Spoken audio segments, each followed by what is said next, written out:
വേണ്ടപ്പെട്ട ഒരാള് വളരെ കാലമായി മിസ്സിംഗ് ആയിരുന്നു.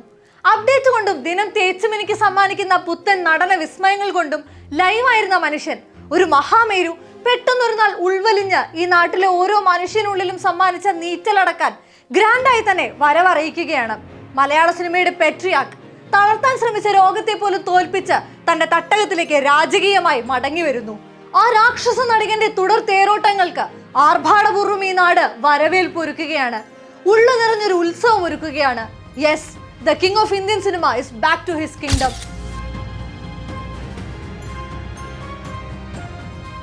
എത്ര കാലം അവരെന്നെ ഓർത്തിരിക്കും? 1 കൊല്ലം, 10 വർഷം, 15 വർഷം, അത്രേ ഉള്ളൂ. ലോകാവസാനം വരെയും ആളുകൾ നമ്മളെ ഓർത്തിരിക്കുമെന്ന് പ്രതീക്ഷിക്കാനാവില്ല. മഹാരഥന്മാരിൽ പോലും ചുരുക്കം ചിലരെ മാത്രമേ ആളുകൾ ഓർത്തിരുന്നിട്ടുള്ളൂ. അങ്ങനെ ഒരു ലോകത്ത് എങ്ങനെയാണ് ആളുകൾ എന്നെ ഓർക്കുക എന്ന് ചോദിച്ച മമ്മൂട്ടിക്കുള്ള ഉത്തരമാണ് ഇന്ന് ഉച്ച മുതൽ സമൂഹ മാധ്യമങ്ങൾ നൽകുന്നത്. അറിയാലോ, മമ്മൂട്ടിയാണ് എന്ന വാക്കിൽ ആളുകളിലേക്ക് എത്തുന്ന അതേ ആശ്വാസമാണ് ഇന്ന് രാവിലെ പൂർണ്ണ ആരോഗ്യവാനായി മമ്മൂട്ടി തിരികെ എത്തുമെന്ന ആൻഡോ ജോസഫിന്റെയും ജോർജ് മമ്മൂട്ടിയുടെയും പോസ്റ്റുകളിൽ ഈ നാട് അനുഭവിച്ചറിഞ്ഞത്. നിങ്ങൾ ഞങ്ങൾക്ക് അത്രയേറെ വേണ്ടപ്പെട്ട, ഞങ്ങളാൽ സ്നേഹിക്കപ്പെട്ട, ആദരിക്കപ്പെട്ട മനുഷ്യനാണെന്ന് ഈ നാട് വിളിച്ചോതുന്ന കാഴ്ച. പൊരുതി നേടി വിജയശ്രീ ലാളിതനായി വീണ്ടും ഈ മണ്ണിലേക്ക് എത്തുമെന്ന ഞങ്ങളുടെ അഭിമാന വാക്കുകൂടിയാണത്. ഒരു പുതുമുഖ താരത്തെ പോലെ വീണ്ടും വീണ്ടും പുത്തനൊരു മാജിക് സമ്മാനിക്കാൻ മമ്മൂട്ടി എന്ന താരത്തിനല്ലാതെ ഒരാൾക്കും സാധ്യമല്ലെന്ന ഉറപ്പുകൊണ്ടാണത്. പുതിയ കഥ പറയാൻ, പുതിയ ലോകം കാട്ടാൻ മമ്മൂട്ടി എത്തുമെന്ന മലയാള സിനിമയുടെ ആത്മവിശ്വാസം. മമ്മൂട്ടിയുടെ കണ്ണെന്ന് നിറഞ്ഞാൽ നമ്മുടെ കണ്ണു നിറയുമെന്ന് ലിജോ മുൻപ് പറഞ്ഞത് വെറുതെയല്ല. സ്ക്രീനിൽ തെളിയുന്ന കഥാപാത്രങ്ങൾക്ക് ചുറ്റും ഈ നടൻ സൃഷ്ടിക്കുന്ന ഒരു ഭാവ പ്രപഞ്ചമുണ്ട്. ശബ്ദത്തിന്റെ ആരോഹണ അവരോഹണങ്ങളിൽ തീർക്കുന്ന മാസ്മരികതയുണ്ട്. കഴിഞ്ഞ 5 പതിറ്റാണ്ടുകൾ കൊണ്ട് തേച്ചുമിനുക്കി ഒരുക്കിയെടുത്ത മമ്മൂട്ടി എന്ന അഭിനയ സപര്യ. എളിയ ഉദാഹരണത്തിന് തനിയാവർത്തനം തന്നെ നോക്കൂ.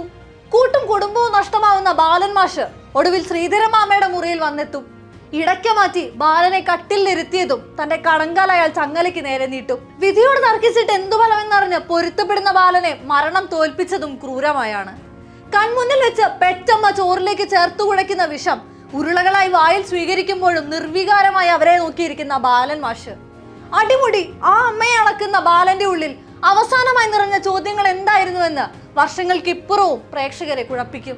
ഒരക്ഷരം മിണ്ടാതെ, കണ്ണ് നിറയ്ക്കാതെ കണ്ടിരിക്കുന്ന കാഴ്ചക്കാരന്റെ ഉള്ളു നിറയ്ക്കാനും കണ്ണ് നനയ്ക്കാനും മമ്മൂട്ടി എന്ന നടനല്ലാതെ ആർക്ക് സാധ്യമാകും? കാഴ്ചയിൽ കൊച്ചുണ്ടാപ്രിക്ക് വേണ്ടി നനയുന്ന മാധവന്റെ കണ്ണുകളിൽ കണ്ട നിസ്സഹായത മറ്റെവിടെ തെളിയും?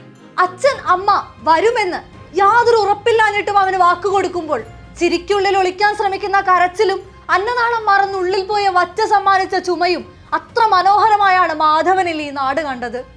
പേരൻപിലെ അമുദനെ അവതരിപ്പിക്കാൻ ഇന്ത്യയിൽ ആർക്കെങ്കിലും സാധിക്കുമെങ്കിൽ അത് മമ്മൂട്ടിക്ക് മാത്രമാണെന്ന സംവിധായകന്റെ വാക്കിന് മറുവാക്കില്ല.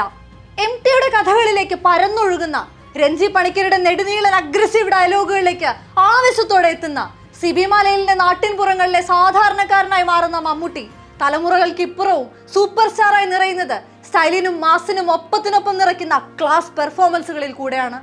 മലയാള സിനിമ അതിന്റെ അതിർവരമ്പുകൾ കൂടുതൽ വിശാലമാക്കുമ്പോഴൊക്കെയും അതിന്റെ കേന്ദ്ര ബിന്ദുവായി തുടർന്ന മമ്മൂട്ടി പുതുതരംഗത്തിനൊപ്പം ചലിച്ച മാറ്റത്തിന്റെ പ്രതീകമാണ്.